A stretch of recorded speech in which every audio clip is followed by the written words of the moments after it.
21st Century Entrepreneurship with Martin Piskarik.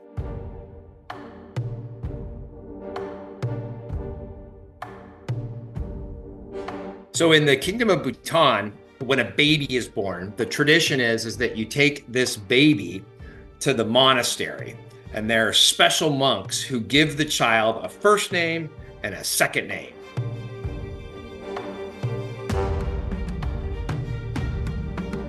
Which makes it impossible to know who's related to anybody because everyone has different second names.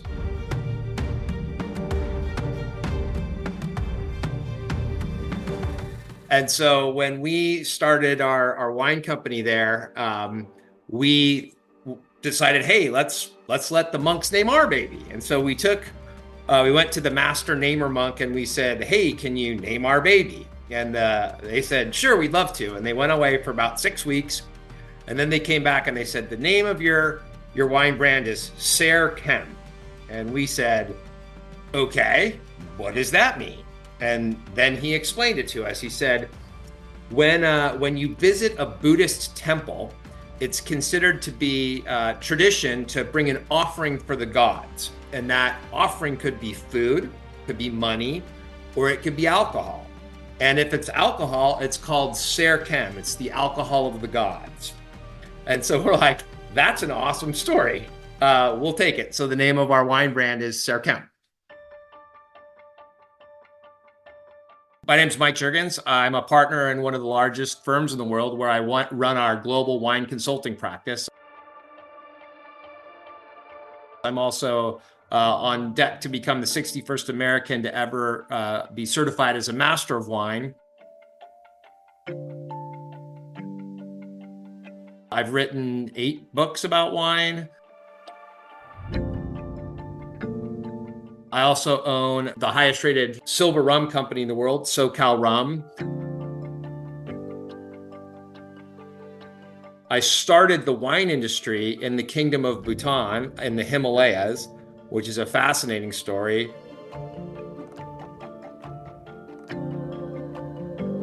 And I also play the drums in a punk rock band.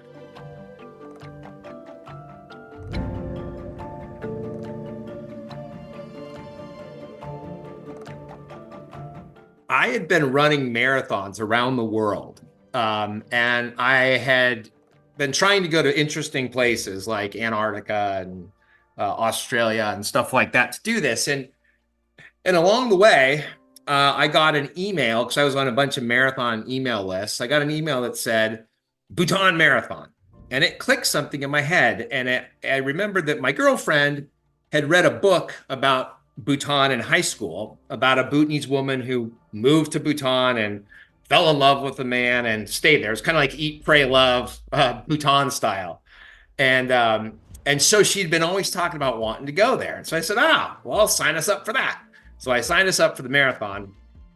They were only taking 10 international people, and you had to apply, and they selected us. And so I went to my girlfriend and I said, hey, congratulations, baby, I'm taking you to Bhutan, finally. And she goes, great, we're going to the Himalayas. And I go, no, we're not. Bhutan's an island in Indonesia. And she goes, no, it isn't. Look it up. And so I whipped out my phone and looked it up and said, oh shit, I just signed us up to run a marathon in the Himalayas. Well, I guess let's see what happens. I did no research on Bhutan, nothing. I just said, we'll get in the plane and we'll go and we'll see what happens. I did not know that Bhutan was known for this, gross national happiness model. I didn't know they were the only carbon negative country on the planet. I didn't know they were revered for their harmony with the environment and sustainable. I didn't know any of this stuff.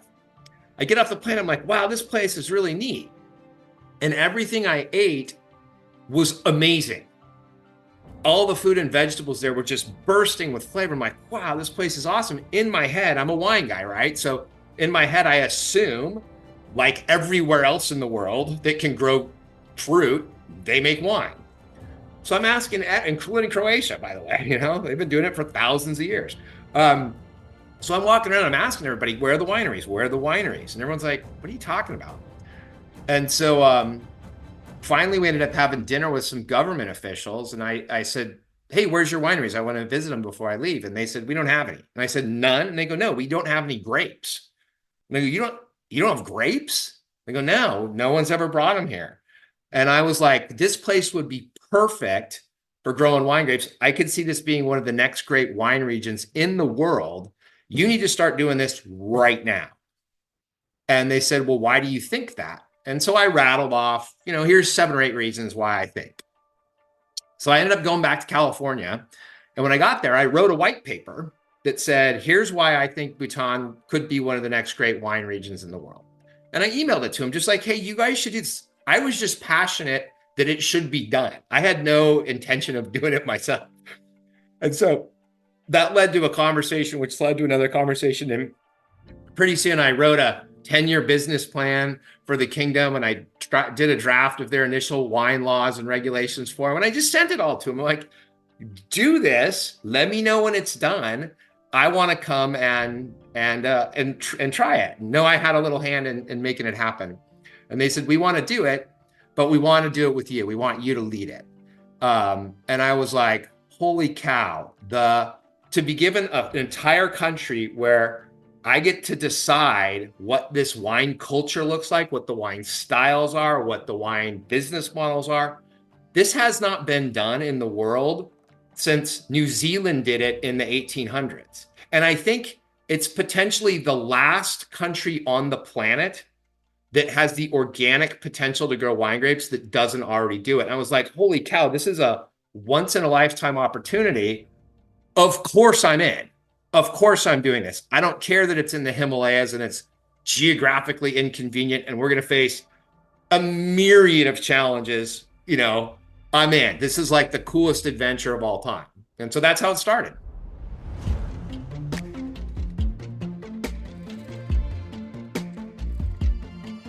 The first challenge that we had is trying to figure out what grapes to grow. There's a lot of different wine grapes out there.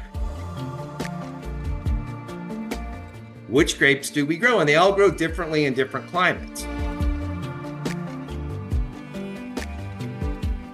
That's challenge number 1. Challenge number 2 was when you look at Bhutan from north to south is about 300 miles, maybe.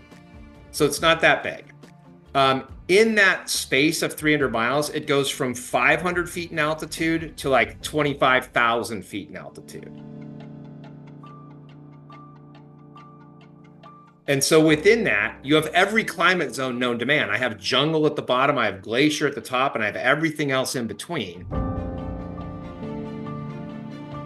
And with that, the way that the hills and valleys and the mountains are set up is even within a similar climate zone, the microclimates are extremely different. And we had no idea where to even start with, hey, this is the best spot to grow grapes. We have no data. We have every potential option of climate known to man. And so we studied it and we tried to take a scientific approach, and it became clear that was, we could study it for a decade and still not have a good answer. And so at the end of the day, we just said, let's go. Let's try stuff. Let's plant a bunch of different vineyards at a bunch of different altitudes and a bunch of different climates. We'll plant a bunch of different grapes. We'll see what works. Let's get rid of the stuff that's not working fast, and let's double down on the stuff that is working, and attack it like that. And that's what we did.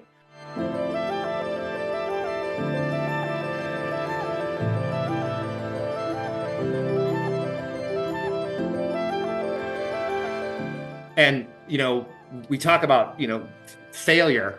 I'm going into this knowing that not all my vineyards are going to work, and knowing with 100% certainty that not all the grapes that we brought are going to work. And I'm totally fine with that. I don't need everything to work. I need to find out what does work and double down on that. So that was kind of the first set of issues. Then the second set of issues is they don't have any grapes. So I need to bring grapes into the country.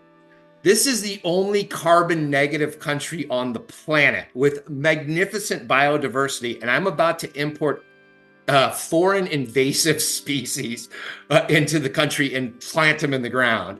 And the last thing I want is I bring in some new disease or some new fungus or some new pest or whatever that then wreaks havoc on the local environment and ruins the world's happiest country. That would be, my name would still go in the history books, but for a far different reason, right?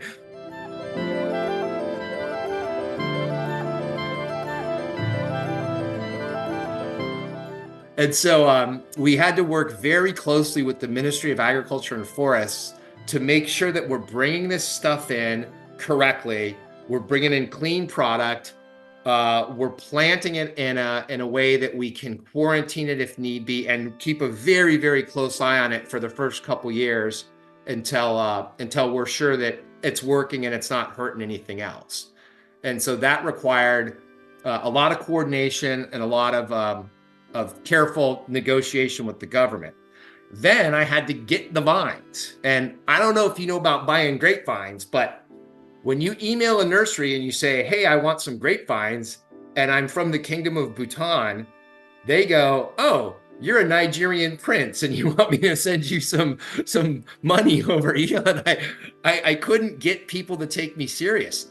So I had the government teed up and ready to go, but I couldn't get anyone to take me seriously. And so finally, I got in my car and I drove from Southern California up to this big nursery in the middle of California. And I walked in the front door and I said, I'm here. I'm me. I have a checkbook. Sell me some goddamn vines. And they were like, oh, this is actually a real thing. I was like, yes, this is actually a real thing. And so I finally had to get the vines.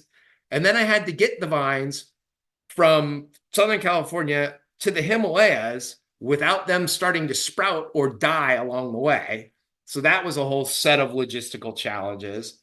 And I remember a funny story. There were so many hoops to jump through because no one knew how to do this. No one had ever done it before. And I'm at LAX and my vines are at LAX. We're getting on two separate planes. And I'm boarding my plane. And I get a text that says, we've got a problem with the vines. We're not sure we can get them loaded. And the problem, I forget even what the problem was, but I was like, okay, I think do this. And I think that should solve it. And then I got on the plane to fly to the Himalayas, not knowing if the grapes were going to get there or not. And so, it's a 24-hour journey because you go to Tokyo and then you go to Bangkok and then you go to Paro. To get to Paro, grapes aren't there. And people have no idea where they are. And so I'm sitting out and I have a team of 30 people meeting me at 6 a.m. the next morning to plant the first vineyard. And I'm sitting on the steps of the hotel at 5 o'clock in the afternoon, literally head in my hands, just thinking, what the hell am I going to do? These grapes are going to, if they get lost, they're going to die. What are we going to do? And about 5:15, a truck pulls into the lobby of the parking lot of the hotel. And they're like, hey, are you waiting for some wine grapes? And I'm like, oh my God, I'm waiting for some wine grapes. Yes. And the gods were looking out for us and we got them. And the next morning planted the first vineyard. Merlot was the first grapevine we ever planted in the Kingdom of Bhutan. Very cool.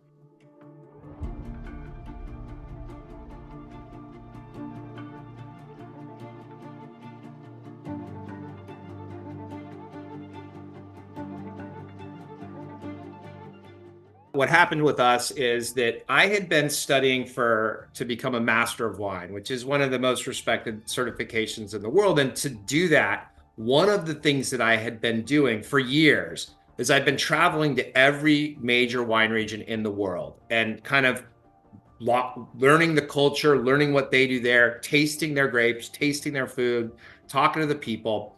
And so I had this exposure of having been to a bunch of wine regions and knowing what one looks like. And so at the same time, when I got to Bhutan, I mentioned how they grow some of the best produce in the world in really obscure verticals. Like they grow the best cardamom in the world, the best red rice, and the best mandarin oranges. But the reality of it is every fruit and vegetable that I ate there was the best I'd ever had. Not the most beautiful looking, little misshapen carrots, and it's the best carrot you've ever had in your life. And so I'm sitting there and I'm having this experience with the flavor of the local produce. And I'm looking out the window at these magnificent terrace slopes and this beautiful pure water and this bright sunshine. And I'm like, this place is a wine region. And I didn't know yet that it wasn't. But when I found out it wasn't, I was like, this is wrong. There's a wine region hidden in here, ready to break out. And you guys must do this for the world. Do this to bring the taste of Bhutan, the essence of Bhutan in a bottle of wine to the rest of the world. It's gonna be special. You guys need to do this. I just felt so passionately about it.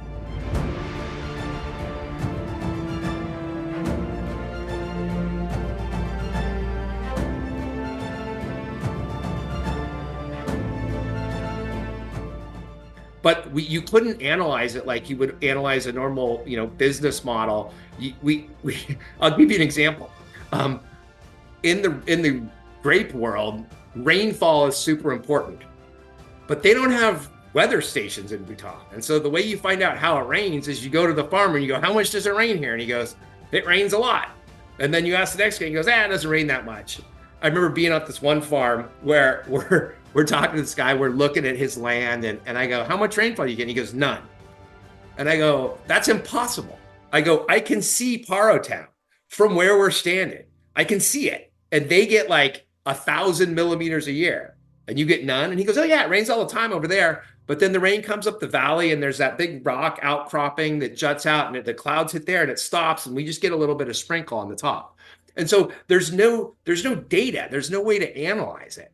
And so we traipsed around the country and we dug holes and we analyzed soil and we did everything. And then at the end of the day, it was just like, you got to take that leap of faith. And I believed in myself. I believed in my knowledge. I had confidence in my expertise in this area. And I had confidence in my ability to look at this and know that it was going to work. Funny story. We got about 2 years into this, and I found out that about back in the 80s, maybe, when Bhutan was still a monarchy and it wasn't really open to the public and whatnot, back in the 80s, there was a famous French guy who was very good friends with the king at the time. And his name was Jean Galette. And Jean Galette owns wineries on 3 continents. And he got to Bhutan and he had the same insight that I did way before I had it, 30 years before I had it. And they started trying to put a vineyard in Bhutan and it never materialized. And so I'm hearing this story and the cynic in me goes, if a globetrotting billionaire with wineries on 3 continents can't get this done, what in the world makes you think that this punk rock skateboard kid from Los Angeles can do it? And then the logical side of me was sitting there saying, look, this is a different world. We have different supply chains. The wine technology has advanced. And more importantly, I know that this is going to be a pain in the ass. And I'm willing to do it. But if I had a bunch of great wineries all over the place that weren't a pain in the ass, would I be willing to take on a headache? I don't know. So I don't know what went through his head. I don't know the history of exactly what went on, but I do know that somebody else had this idea and it never materialized. But it has materialized for us. We have our first wine aging in a barrel right now. And the first barrel wine we're going to release it later this summer. Imagine having one of the first bottles of wine ever made in Croatia, right? That would be in a museum. Or one of the first bottles of wine ever made in America, that'd be in a museum. Like you can't even think about that, right? But I'm about to have that for a country. And that's a really cool thing.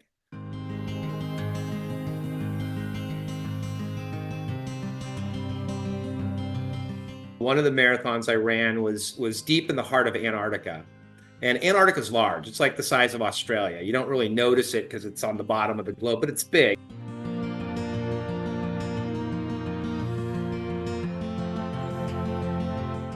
So we flew this jet way into the interior, landed on this 12-mile long glacier. And we get out, we're preparing to run this marathon. It's negative 30, 50-mile-an-hour winds, and there's no track, there's no help, there's no support, there's nothing. And they explain to you, if you fail, you very easily could die.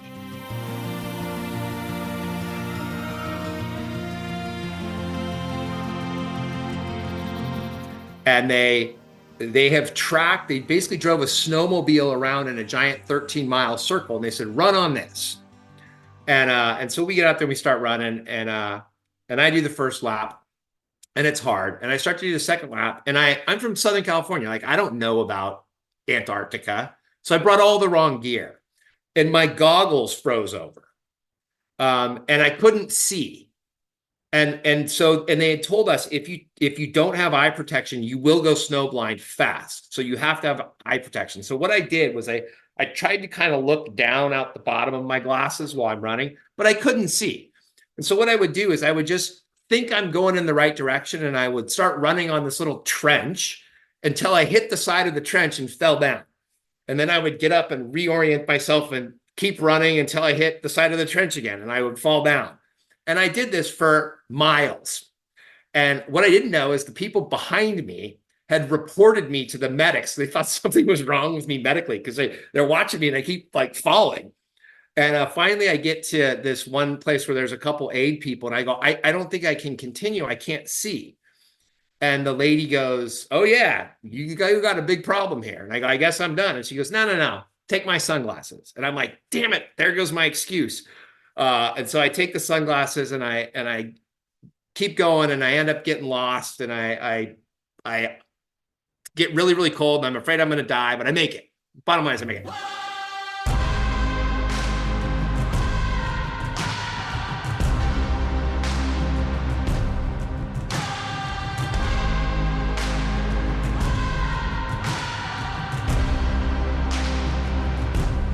The point of all this is, sometimes when I'm, doing the Bhutan Wine Company, that's the way I feel.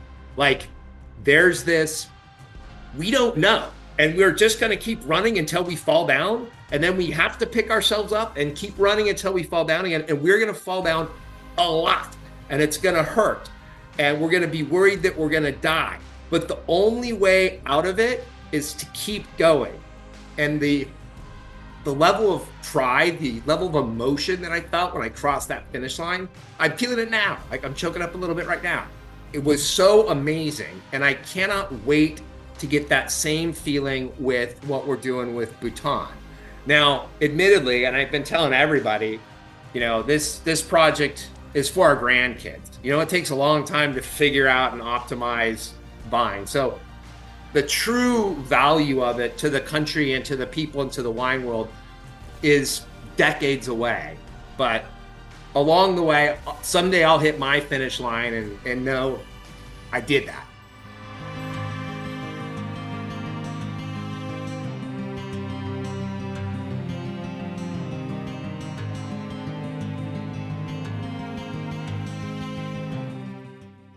So for those of you who are interested and want to learn more about our journey in the Himalayas and trying to develop this wine industry from scratch in this magical Shangri-La, if you go to bhutanwine.com,